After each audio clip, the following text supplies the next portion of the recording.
안녕하세요. 지평선 이세원입니다. 해괴한 사건이 일어났습니다. 요즘 뉴스를 장악하고 있는 전청조입니다. 그동안 머리 아픈 도학 이야기를 많이 했으니 잠시 머리도 쉴 겸 전청조의 사주를 풀이해 보겠습니다. 인터넷에 전청조의 생년월일이 떴는데 양력 1996년 11월 1일입니다. 사주를 풀 때는 시간까지 알아야 하므로 이번 사건에 맞는 시간을 찾아보겠습니다. 일단 이번 사건은 사기 사건이므로 상관이 반드시 있어야 합니다. 하지만 년월일만으로는 상관이 없으므로 시에 상관을 넣어야 합니다. 천간에 들어갈 수도 있고 지지에 들어갈 수도 있습니다. 천간에 상관이 들어가는 경우는 40분이고 지지에 상관이 들어가는 경우는 묘시분입니다. 천간에 상관이 들어가는 사시이면 상관이 뿌리를 못 내립니다. 이런 경우에는 뿌리가 내리는 운에서 큰 사기를 치거나 큰 구설수에 휘말리는데 마침 올해 계묘년에 뿌리가 내립니다. 그런데 상관 밑에 편재가 있습니다. 편재는 대중을 뜻하기 때문에 보통 이런 경우에는 상관은 홍보를 뜻하게 됩니다. 즉, 대중을 상대로 홍보를 하는 것인데 그러면 말을 아주 잘하고 사회자나 아나운서가 되는 경우가 많습니다. 그런데 전청조는 말을 잘하는 것으로 보이지는 않습니다. 아나운서나 사회자가 되려면 어느 정도 학력이 뒷받침되어야 하는데 전청조는 그렇지는 않습니다. 따라서 사시는 아닙니다. 지지에 상관이 들어가면 시간의 천간은 겁재가 됩니다. 겁재는 돈을 뜻하기 때문에 사기와 직접적인 관련이 맺어집니다. 게다가 뿌리까지 내림으로 큰 돈을 만지게 됩니다. 전청조의 사기 행각에는 큰 돈이 오감으로 묘시가 맞습니다. 그리고 년간이 편재인데 편재는 허풍이 많으므로 그가 허풍을 많이 떨었다는 증언에도 부합합니다. 현재 뉴스에 알려진 과거 행적을 보면 중고교 시절에 운동을 했다고 합니다. 운동을 하려면 식신이 있어야 하는데 일지가 식신이라서 충분히 그럴 수 있습니다. 그리고 자신이 미국에서 태어났다고 주장했는데 물론 거짓말입니다. 하지만 월주가 편관이어서 그녀의 인생에서 외국은 많이 써먹는 레파토리가 될 것입니다. 이제 묘시로서 그의 사주를 풀이해 보겠습니다. 전청조 사건은 희대의 사기극인데 너무나 기가 차서 혹시 망상증 환자인가 의심도 됩니다. 하지만 망상증을 가지려면 천간에 뿌리 없는 정인이 필수인데 그러하지 않습니다. 따라서 전청조는 정신적인 문제를 가지고 있는 것은 결코 아닙니다. 분명한 범죄 의도를 가지고 남현이에게 접근했을 것으로 봅니다. 그리고 또한 남자로 성전환을 했다느니 하는 이야기도 나오는데 그러려면 정관과 겁재가 필수입니다.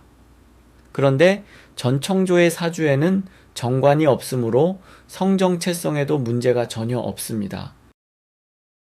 성전환도 범죄를 저지르기 위한 수단입니다. 전청조가 남현이를 사기에 이용하려면 단지 친구로서만은 불가능하기 때문에 더 가까운 사이로 만들어야 하고 그러면 결국 부부가 되어야 합니다. 그래서 성전환은 남현이를 속이기 위한 거짓이라고 판단합니다. 사건이 터지기 전에 남현이는 인터뷰에서 10월에 결혼하기로 했었다고 했습니다.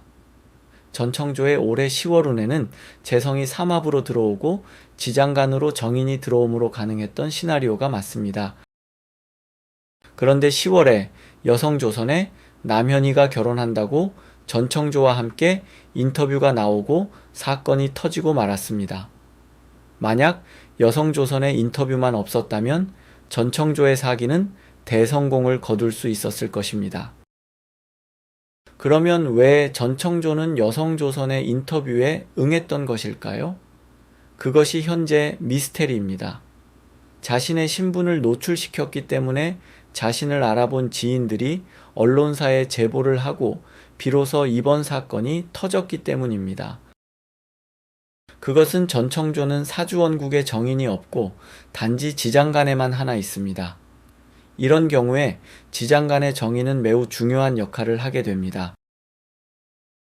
잠깐 9월의 운을 살펴보면 신유월은 모두 정인입니다.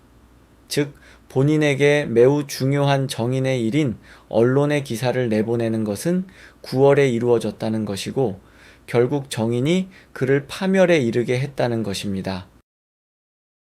천간합 병신합수의 해석은 비견을 목적으로 편재와 정인의 행위를 했다는 것입니다. 이것은 대중에게 결혼을 통해 우리는 하나가 됨을 알리는 행위가 됩니다. 또한 전청조에게 가장 중요한 지장간의 정인이 천간에 투출되었는데 이것은 전청조 본인이 결혼 사실을 스스로 인터뷰를 통해 알렸다는 뜻입니다. 아마도 그 정도는 해야 대중에게 더욱 큰 믿음을 주고 사기를 칠 수 있을 거라고 생각했던 모양입니다. 시지상관의 충은 상관이 멈추었다는 것인데 여기서 상관은 계략입니다. 따라서 그러한 인터뷰가 그의 계략을 중단시켰다는 뜻인데 처음에는 인터뷰를 스스로 진행했지만 그것이 그의 계획에 큰 착오와 실수가 되었음을 뜻합니다. 일지 식신의 원지는 식신이 미워졌다는 것인데 이것은 본인의 행동이 후회가 됨을 뜻합니다. 월지 편관의 해는 편관이 분리되었다는 뜻인데 정인이 올라갔으므로 이미 문서를 외국으로 보냈다는 뜻입니다. 이것은 이번 사건과는 다른 일이라고 보여집니다. 년직업제는 파인데 파는 아픈 것을 말하는 경우가 많은데 자궁이 아프다는 것 외에는 딱히 해석할 것이 없습니다. 그리고 사건이 터진 10월의 운도 해석을 하겠습니다. 연간 편제의 충은 대중에게 이 사건이 크게 알려져 욕을 먹는다는 뜻입니다. 연간 편제의 충이 이번 사건을 세상에 알린 운입니다. 시지상관의 합은 이번 사건이 관제구설이 되었다는 뜻입니다. 일지 식신의 삼합은 식신과 편관과 정제로서 이를 꾸민다는 것입니다. 식신과 편관은 용감하게 맞서 싸운다는 뜻인데 정제를 가지고 싸워야 합니다. 그런데 정제를 가지고 싸우는 상황이 아니므로 식신과 편관은 도피가 될 겁니다. 이때 정제는 안전한 곳이 됩니다. 그러하다면 전청조는 도피를 할 것이라고 보여집니다. 그리고 시지상관이 합임으로 한편으로는 은둔을 뜻하기도 합니다. 간략하게 전청조의 사주풀이를 해봤습니다. 앞으로 이 사건이 어떻게 진행될지는 더 지켜봐야 하겠지만 전청조가 도피를 했다면 찾기는 쉽지 않을 것으로 보여집니다. 지금까지 시청해주셔서 감사합니다. 구독과 좋아요는 다음 영상을 만드는데 힘이 됩니다.